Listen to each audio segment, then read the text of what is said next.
Book of Common Prayer is a 1662 work of liturgy.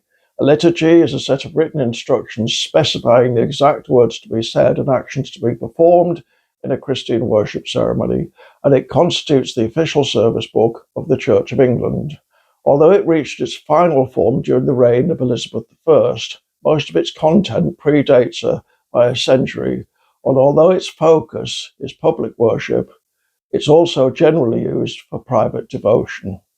It consists of 29 sections, not counting the 39 articles of religion at the end, where the Church of England tries to steer a middle course between Roman Catholicism and Protestantism. Article 6 claims that Holy Scripture containeth all things necessary for salvation, which subtly differs from modern fundamentalism. If it's necessary for your salvation, it's in the Bible. But you don't have to believe everything in the Bible. Mostly it's the editorial work of Thomas Cranmer, who was appointed Archbishop of Canterbury by Henry VIII and burned at the stake by Queen Mary in 1556. It begins with the Act of Uniformity, a legal declaration whose first words are, "Where at the death of our late sovereign, King Edward VI, there remained one uniform order of common service and prayer." Its public liturgies, for example, the orders for morning and evening prayer, can be used for personal prayer, and for a long time now, it's been printed in trouser pocket format.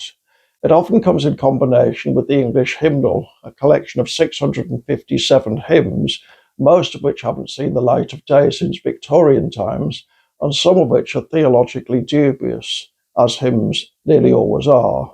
Again, many traditional believers use them as prayers. One of its 29 sections is a rendering of the biblical book of Psalms, parts of which predate the King James Bible, having been translated by Miles Coverdale, a one-time Bishop of Exeter who'd been consecrated by Thomas Cranmer, but then twice sent into exile, and who on his death in 1569 at the age of 80 had become a committed Puritan.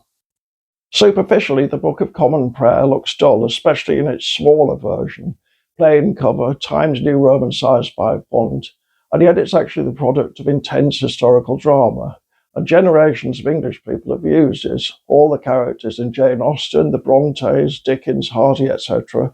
would have been familiar with it, and many of those young men named on the local war memorial would have been baptized and perhaps even confirmed and married using it.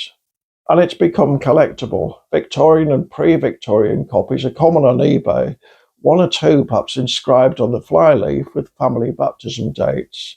It's possible to walk into most parish churches at 8 a.m. on any Sunday and find a congregation of 10 or 12, mostly old people, celebrating Eucharist or morning prayer using it. For some of them, it's a kind of anchor. In a world that in so many respects has changed unrecognisably since they were very young, this is the one constant. In that sense, it might be thought to mirror God's eternity. When it was first compiled in the 16th century, social and technological change was relatively unobtrusive. Nowadays, we all become period pieces faster than we can imagine. To walk into a building and participate in a service that not only hasn't altered since you were a child, but hasn't altered for centuries, that links you directly to the Tudors and every era in between, can provide a sense that maybe, after all, rapid change isn't the universe's most basic feature. Some Christians, many Pentecostalists for example, believe that liturgy encourages insincerity. Prayer should be a spontaneous expression of the heart, which it can't be if your words and actions have been prescribed in advance. The answer to that is that a lifetime's meditation on the same words is why Christians tend to think that repeatedly reading the Bible is a good idea. In any case, the use of the Book of Common Prayer is in decline. The Church of England has largely replaced it with texts, the Alternative Service Book in 1980 and Common Worship in 2000, designed to appeal to more contemporary tastes. That, along with an assertively evangelical turn by the current Archbishop of Canterbury, means we're probably seeing its last days.